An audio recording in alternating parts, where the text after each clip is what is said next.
culmination of a lot of hype has arrived. On the May 29th update and in maintenance info, we have the Grand Cross 4th anniversary that they're giving a neat little nickname of Gift and Snatch.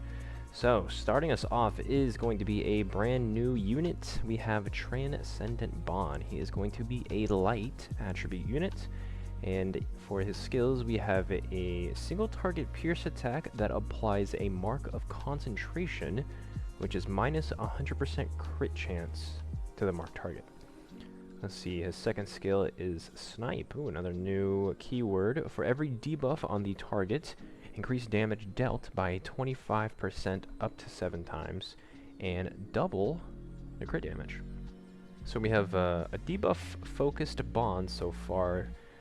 In his ultimate, for every debuff on the enemy, increases damage dealt to that enemy by 5%, inflicts power strike damage equal to 400% of attack on all enemies, and when the hero is on the battlefield, for every attack-related stat reduction debuff on the enemy, very specific, increase the hero's attack-related stats by 3% up to 9 times, or 9%.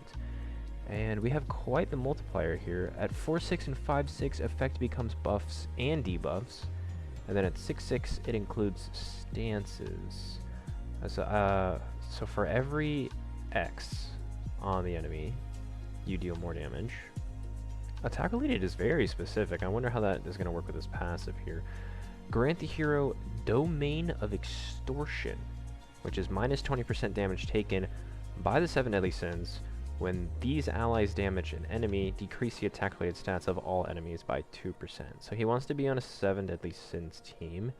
And for each one of those allies, increase the hero's HP-related stats by 5%. And when the hero attacks enemies marked with the mark of concentration, crit damage will be dealt. 100% crit. When crit damage is dealt, remove the effect. Interesting. So he's a debuff-focused 7 deadly sin unit. Interesting.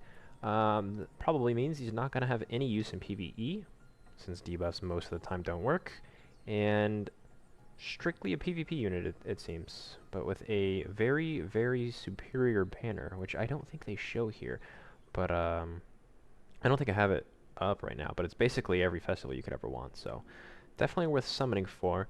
I have Chapter 27, Advent of Despair, and the long-awaited Evolution. We have LR coming to, so far, just Lostvayne Meliodas. He's got a new outfit. It's a basic stat increase across the board, and it changes his passive and his ultimate. So the requirements for LR is pretty hefty. So as you can see in this picture here, 6 UR pendants, which is, what, a ton of SSR pendants, 3 of these new materials, and I want to say 100 of these coins that we'll get into a little later. But I believe the amount of time it takes to actually get all these materials is about a month if you are frame perfect. And here we go, they're Grimoires of Strength, 7-star Grimoires. Ah, okay, that makes sense. So that should be easy enough to get, right? You just upgrade some 6-star books. New Essential Evolution Legendary Seals can be obtained from Hero Arena, Underground Labyrinth, and other content in the game. And you can own up to 100 seals at a time, which means you cannot stock up on these materials, so there is no saving for another LR. You have to use it.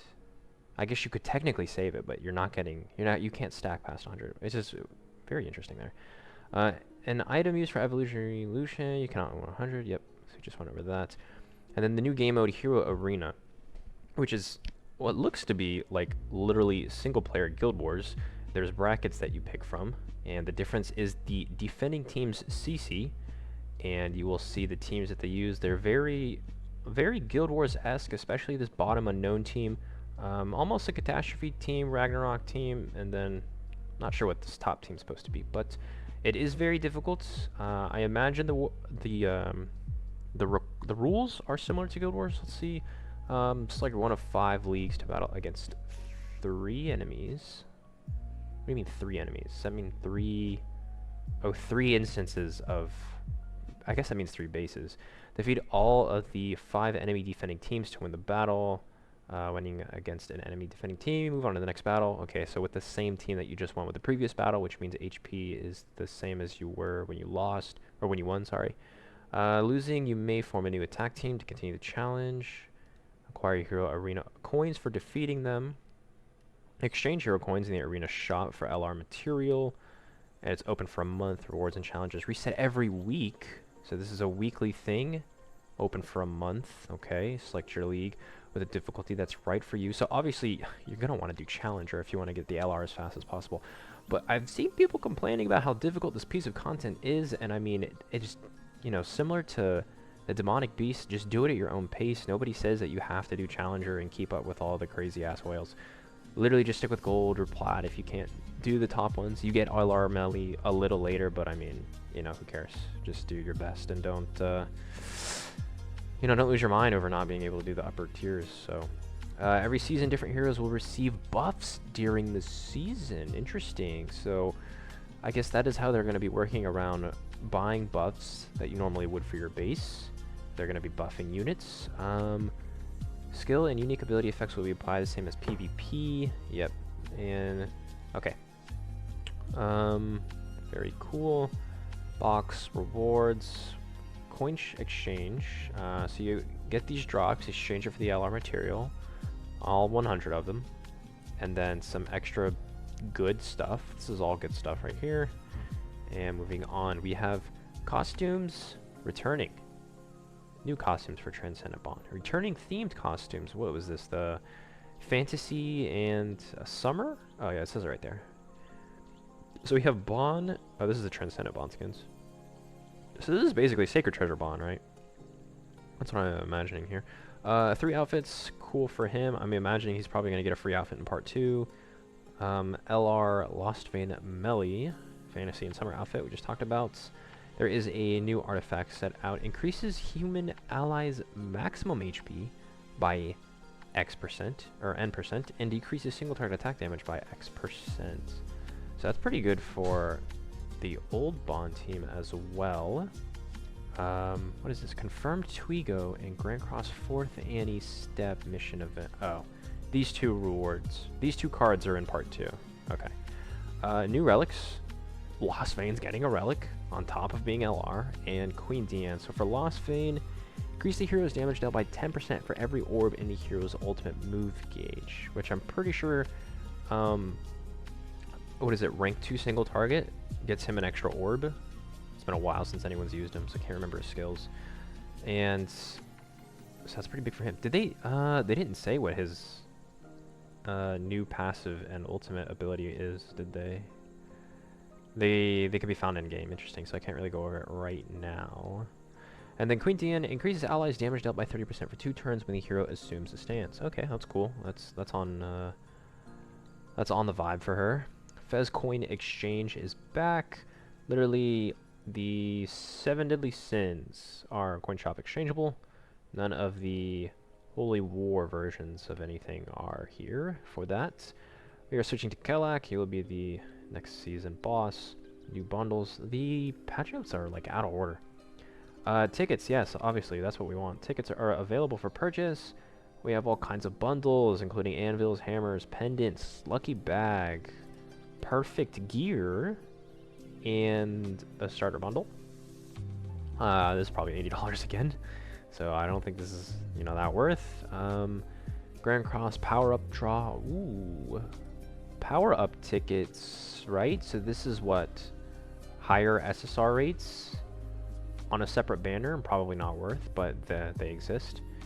And, ooh, a new, hugely discounted NID bundle. So they are finally removing the diamonds on this and having this at a, you know, semi-decent price, which is, what, $24? But usually they do this when they announce a new beast, which I feel like is fast. NID doesn't even have that many relics. Maybe like 6 or 7? So I wonder if that means they're going to announce a new beast in part 2. So that's something to look out for. System events, change the entire list of bingo rewards in advance, so you can see the whole thing, I guess, in one click. Very nice. Oh, these tickets are for, Do we talk about that here? Or we don't show what that was for. These patch notes are terrible. I'm not gonna lie. The layout is totally different, and they don't talk about the banner. They don't talk about LR's new abilities. I know these tickets are for, I saw it in JP's notes. You can get like another copy of Greymoor, another copy of Freyr. It's like, I literally can't remember the name of the event. They added a quality of life update. You can limit break all the way to 100 in one go. That's huge. Lucky bag. We know how the lucky bag works. You get a random set of rewards here. Increase the anvil stack to 999. Oh wait, is this something? Grand Cross Annie. So we got 2 check-in events. Jump gift box. Special mission, gift and snatch, bingo. Okay, so Aboru is going to be back. Whatever Bond's special recipe is. More Fort Solgris rewards. Tavern decor. King upgrade. That's a good one. I don't see a salvage, obviously. Or I don't see a salvage or a hero rank up. Or a gear gotcha. That's kind of sad. Miscellaneous stuff, they're getting rid of... oh, they're putting a cap on training grotto keys, so you better be doing these things. You can't own more than 10 now. That's kind of sad. They're forcing you to do them, basically. The Holy Relic collab materials are going to be gone, and coins not appearing in the register all menu. Okay, so that was the Super Awakening bug. So let's see what this other tab was. Did they talk about everything I was just... Yeah, okay. So it's literally 2 pages. Holy cow.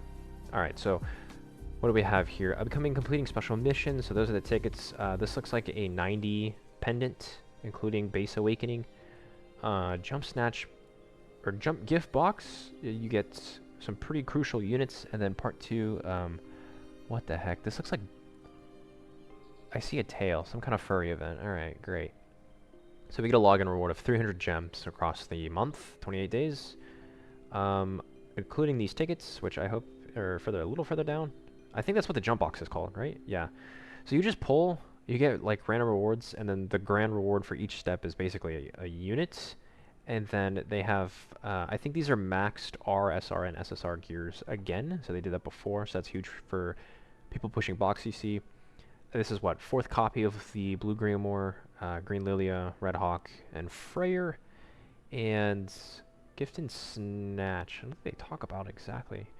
So I guess the UR season ticket is how you would select if you want to get Halloween Matrona, Summer Deanne, another Freyr, or is Matrona in this? No. Okay, so some weird selection. Oh, here it is. Matrona, not Freyr. Matrona, Wedding Deanne, Summer Deanne,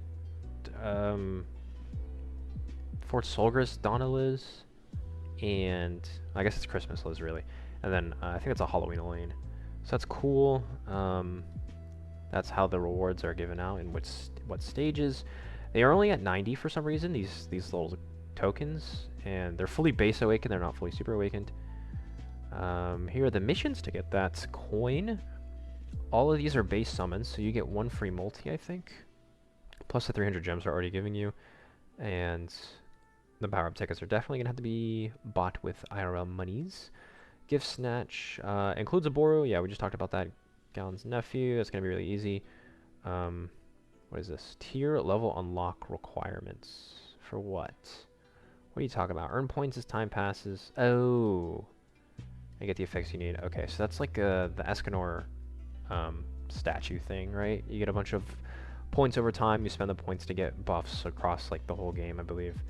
They don't talk about what the buffs are right here, I guess, but whatever. Galen's Nephew, they also didn't include the rewards right next to it, so I'm assuming it is like the usual stuff, and probably some cards, artifact cards for the new set. Bingo event, get the tickets to all the usual places. They are also coin shop exchangeable. You get miscellaneous rewards throughout all the rounds. Fixed rewards and random rewards. That's interesting. They're spicing up the bingo just a little bit. Good for them. Okay. Aboru's further down again. They were just previewing this image twice. Alright, so normal, hard, extreme, diamonds, super awakening coins, the tickets for the jump box. Coin shop exchangeable for the material. There is a card pack here. Lucky bag, tickets, hammer, usual stuff. Bond special recipe events. Whoa, some new foods. So we have Mysterious Flower, Rainbow Sugar, Bonds, Top Shelf Ale. 3 new dishes. What do they do? Plus 10 memory fragment gain in the World Tree. Okay. Damage taken from ults. Minus 50%. Interesting. And Deathmatch, Evolution, and Costume Enhancement Material gain increase. Ooh, I like that. That's huge for farming cosmetic mats, so that might be what I'm cooking up. Not gonna lie. Gradient Location. Event Boss Battle. Exchange Shop and a drop reward. Okay, so that kind of gives you more of a reason to farm the boss outside of just clearing the shop. So that's, I guess it's cool. More stuff to do.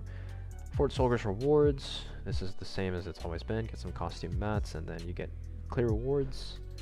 And there are new tavern decor. Let's see, this one is plus 1% on the Hawk sales calculation, 2% affectionate increase, and then 5 awakening stones by calculating sales. I feel like these are, you know, not that big, not that important, so I wouldn't worry too much about those. Festival King upgrade material exchange event. So this is huge. This is usually a pretty good event. Exchange whatever you have extra mats on to get literally better mats, especially all the extra cubes that you build up. And here are, okay, here we go. Here's the boosting stuff. So this is what I was looking for. So hero enhancement, salvage rate up, double patrol tickets, Merlin discounts, and that's it for now. Lucky bag, again, here are the locations, all the rates for each drop for the lucky bag. Usually half are free, then the other half you gotta buy. And they increase the reward on the in-game ad spin, a new battle event for 2 gems and demon chalices, and that is it. That is a lot. 2 pages worth of patch notes, so that is a big boy, but it is going to be the 4th Annie, so that will wrap everything up for the May 29th update and maintenance.